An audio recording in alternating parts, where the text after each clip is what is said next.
नमस्कार दोस्तों, मैं अरविंद कुमार प्रजापति आपका अपने YouTube channel west SM education में स्वागत अभिनंदन करते हैं। जैसा कि आप लोगों ने पिछला वीडियो हमारा देखा था, पिछला वीडियो में हम लोगों ने तत्वों के संकेत को देखा था। ये तत्वों के संकेत आप सही ढंग से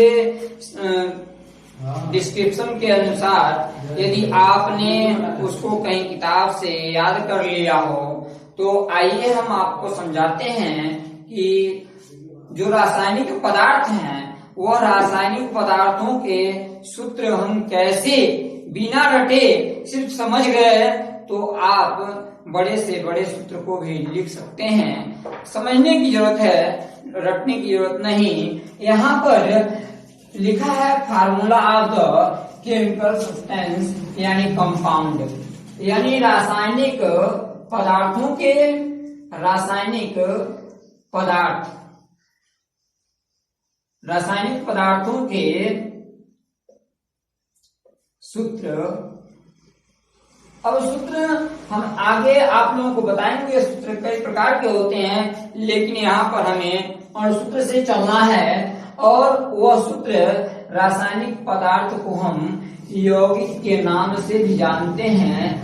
और यौगिक जानते हैं किसी न किसी तत्व से मिलकर बना होगा, और जब तत्व मिलेगा तो तत्व से मिलकर बना होगा। तो इसी नाते हमने पिछला आप लोगों को तत्वों का संकेत बताया था, और तत्वों के संकेत के साथ यदि संकेत जान गए होंगे तो कुछ चीजें और जाननी है, जिससे कुछ तथ्यों को यदि जान लेंगे तो आप सूत्र बना सकते हैं, यौगिक का सूत्र बना सकते हैं, बड़े आसानी से समझ सकते हैं। इसके लिए आइए सबसे पहले हम यह देखते हैं कि पदार्थों या यौगिकों के सूत्र क्या होते हैं। अभी हमने दिखाया था कि परमाणु का वह समूह, परमाणु के प्रतीकों का जो समूह होगा, यानी प्रतीकों के समूह को हम कह सकते हैं कि प्रतीक का जो समूह होगा यौगिक का निर्माण करेगा और जिसके द्वारा प्रदर्शित किया जाएगा उसे ही हम सूत्र कहते हैं। प्रतीकों के समूह, तो प्रतीक हमने जाना। अब प्रतीक जानने के लिए सबसे पहले यदि हम प्रतीकों के समूह की बात करें, जैसे हमने हाइड्रोजन देखा था, हाइड्रोजन उसी प्रकार से हाइड्रोजन का यदि दो परमाणु मिला दिया जाए और ऑक्सीजन मिला दिया जाए तो जल बनेगा। जल क्या है? रासायनिक पदार्थ है, यौगिक है। CH4 मीथेन, मीथेन में कार्बन 1 है, हाइड्रोजन 4 है, तो इस प्रकार से वह प्रतीकों का समूह बना। उसी प्रकार से हम बात करें Na, जिसका लैटिन नाम नेट्रियम था, Na सोडियम और Cl क्लोरीन तत्व है, लेकिन जैसे ही यौगिक में हम लाएंगे तो यह क्लोराइड कहलाएगा, जिसका साधारण नाम है सोडियम क्लोराइड, और सोडियम क्लोराइड नमक को कहते हैं। उसी प्रकार यदि हम समझ लें NH4Cl, देखें यहाँ पर कई तत्व मिल करके निर्माण कर रहे हैं परमाणुओं की संख्या। अगली वीडियो में आपको परमाणु के आधार पर अणुओं को हम विभक्त करेंगे। यहाँ पर समझने की जरूरत है कि नाइट्रोजन, हाइड्रोजन और क्लोरीन यह तीनों मिलकर के बनाया अमोनियम क्लोराइड। यहाँ पर दो चीजें हमें स्पष्ट हो पा रही हैं कि कोई भी जो पदार्थ है, रासायनिक पदार्थ है, खास करके अकार्बनिक पदार्थ, उसके दो भाग होते हैं। यहाँ पर भी हम दो भाग दे सकते हैं, यहाँ पर दो भाग दे सकते हैं, यहाँ पर दो भाग दे सकते हैं। यानी हम कह सकते हैं कि रासायनिक पदार्थ के दो भाग होते हैं। रासायनिक पदार्थ दो भाग होते हैं। वह पहला भाग दो भागों से मिलकर बना होता है, और उन भागों को हम क्या कहते हैं? मूलक कहते हैं। क्या कहते हैं? मूलक। और मूलक की बात यदि हम करें तो मूलक क्या है? यहाँ पर देख पा रहे होंगे कि मूलक क्या है। मूलक रेडिकल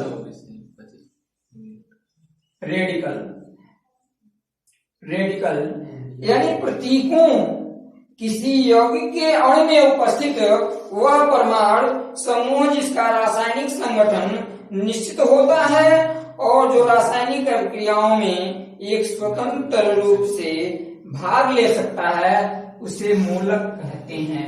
यानी प्रतीकों का जो समूह होगा अणु में उपस्थित होगा, जैसे हम यहाँ पर NH4Cl की बात करें तो यहाँ पर जो उपस्थित होगा उस तत्व के साथ उसका जो समूह होगा वह निश्चित होगा जो रासायनिक क्रिया में भाग ले सकता है स्वतंत्र परमाणु के रूप में। तो आइए हम एक सामान्य सी बात करें कि रासायनिक पदार्थ जो भी बनते हैं वह दो भागों से मिलकर बनते हैं और दोनों भाग मूलक कहलाते हैं।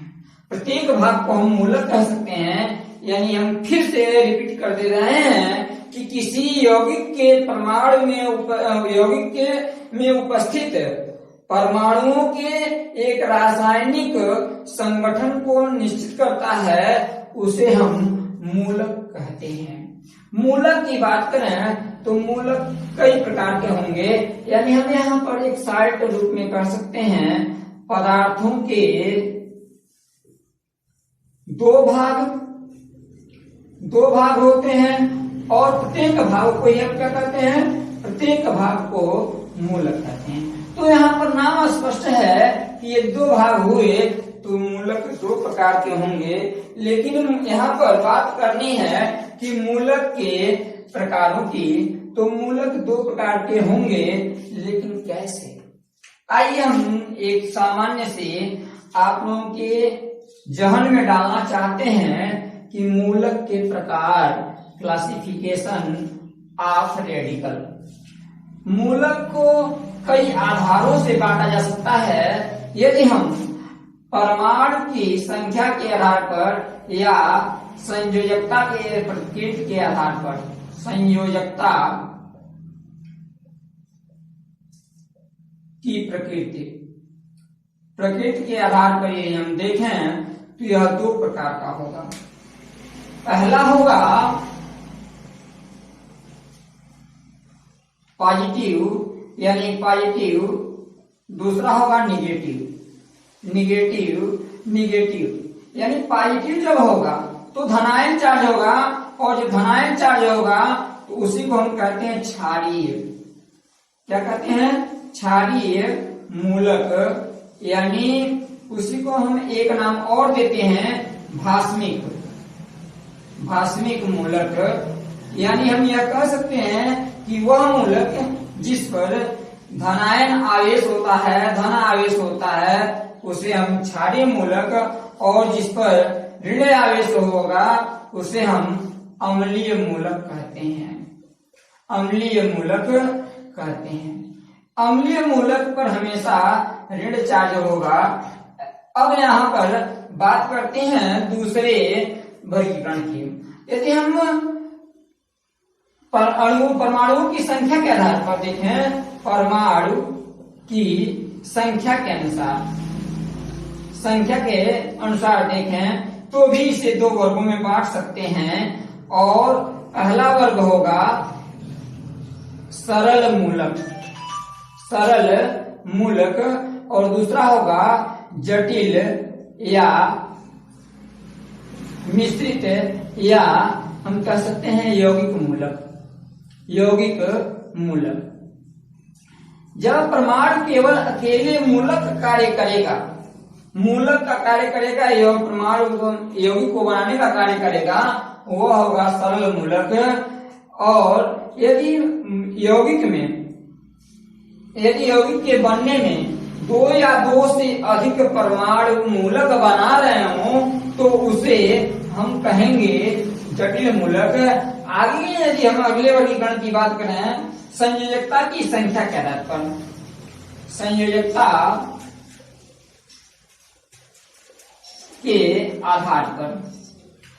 के आधार पर बात करें तो हम कई रूपों में देख सकते हैं। जैसे मुख्य रूप से हम कह सकते हैं एक संयोजित, हम कहते हैं एक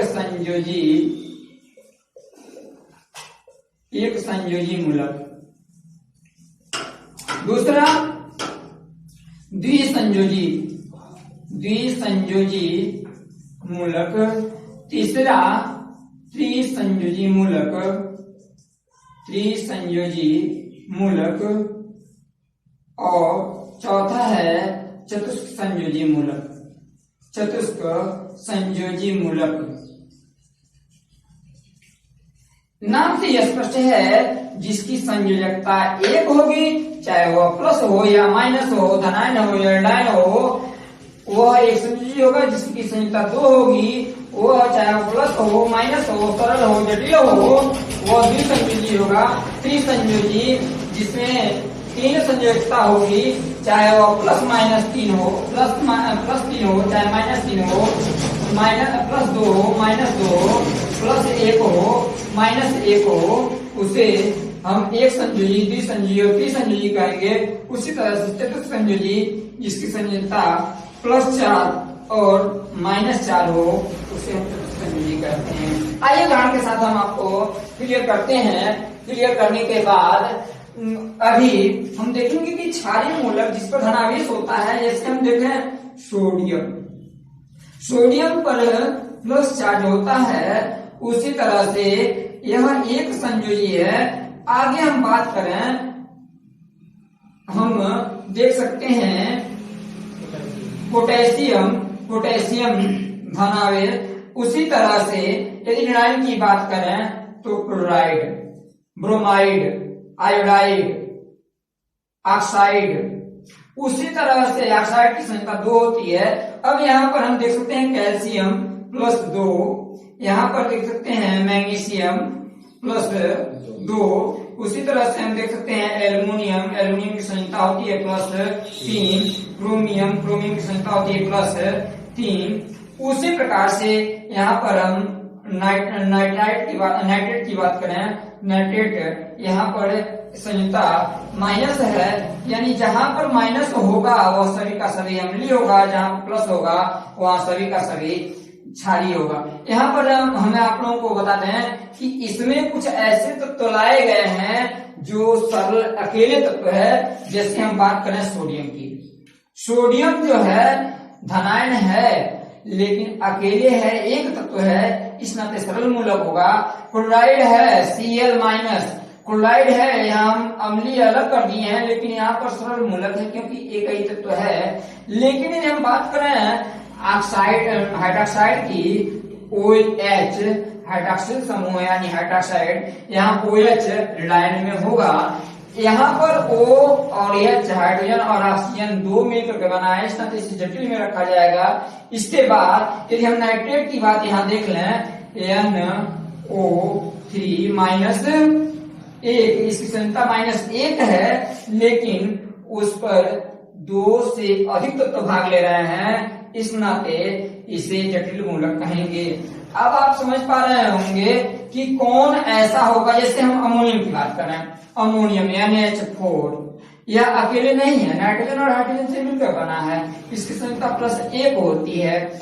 बेशक धनायन है, लेकिन यह 2 या 2 से अधिक तत्वों से मिलकर के मूलक बनाया, इस नाते इसे जटिल मूलक या यौगिक मूलक कहेंगे। यहाँ पर क्रोमियम की बात करें, Cr संयुक्ता बेशक 3 है, यहाँ पर क्रोमियम अकेले तत्व है, इस नाते क्रोमियम जो होगा सरल मूलक होगा। बड़े ध्यान से समझते जाइएगा, क्योंकि जो हम नाम लिखना शुरू कराएंगे तो उस समय इस सारी चीजों को आपको ध्यान में रखना होगा। आइए थोड़ा सा इस पर भी चर्चा कर लेते हैं। जैसे हम सोडियम की बात करें, सोडियम एक संयोजी है, सोडियम Na+, पोटेशियम K+।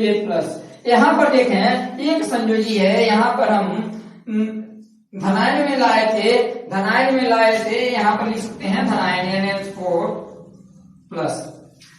उसी तरह से बेशक तत्वों की संख्या अधिक हो रही है, NH4 तत्वों की संख्या अधिक हो रही है, लेकिन संयोजकता उसकी केवल 1 है, इस नाते उसे एक संयोजी में रखेंगे। आपको भ्रम होगा कि क्या माइनस नहीं आएंगे, माइनस भी आएंगे जिसकी संख्या 1 होगी। क्या माइनस में नहीं आएंगे, आएंगे जिसकी संख्या 2 या 2 से अधिक नहीं होनी चाहिए, 1 से अधिक नहीं होनी चाहिए, चाहे वो जटिल मूलक ही क्यों न हो। उसी प्रकार से द्विसंयोजी की बात करें तो हम कैल्शियम ऑक्साइड जिसकी संख्या 2 हो, मैग्नीशियम Mg+2, बेरियम +2, इसी प्रकार जिसकी संख्या 2 होगी वह चाहे वह जटिल मूलक हो, चाहे वह सरल मूलक हो, चाहे अम्लीय हो, चाहे क्षारीय हो। जैसे हम बात करें सल्फेट की, SO4 -2, यहाँ अम्लीय मूलक कहलाया है, जटिल मूलक कहलाया।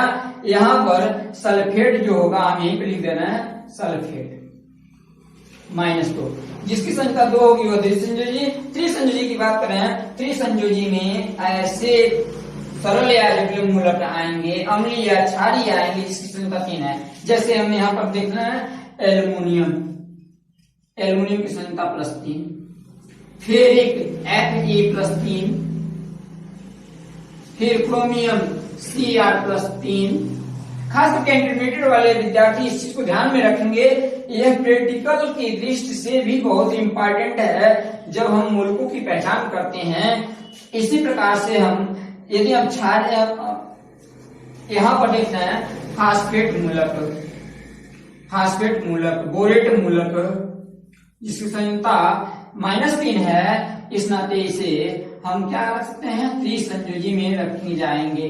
चतुर्संयोजी जिसकी संख्या 4 होती है वो बहुत कम मिलती हैं। फिलहाल आपको याद रखना होगा, जैसे हम 3 की बात किए थे, 3 के 2 प्रकार द्विसंयोजी होता है, वह अलग अलग होता है।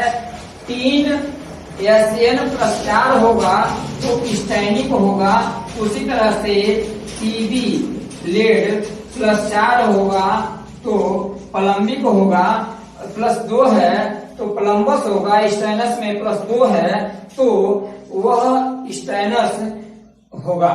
उसी प्रकार यदि हम बात करें फेरोसाइनाइड या फेरीसाइनाइड या फिर CN6 संख्या 4, जब यह फेरोसाइनाइड है इस तरह से जिसकी संख्या 4 होगी, यहाँ पर आप यदि समझ गए हो तो मैं आगे आप चार्ट इसके ले लें और अपनी जिस भी किताब से पढ़ रहे हो उस किताब से आप अपने मूलकों को लिखें, अभ्यास करें और याद करें, ताकि आगे भी मैं जब सूत्र की रचना आपको बताऊं तो उसमें आपको कोई दिक्कत न हो। इस नाते डिस्क्रिप्शन में भी हम प्रयास करेंगे कि डाल दें। आपका सहयोग ही हमारे लिए ऊर्जा है। इस नाते आप जहां भी रहें कुशल रहें, सुरक्षित रहें और अपनी पढ़ाई को अनवरत करते रहें। चैनल को सब्सक्राइब कर दें और लाइक शेयर करना न भूलें। धन्यवाद।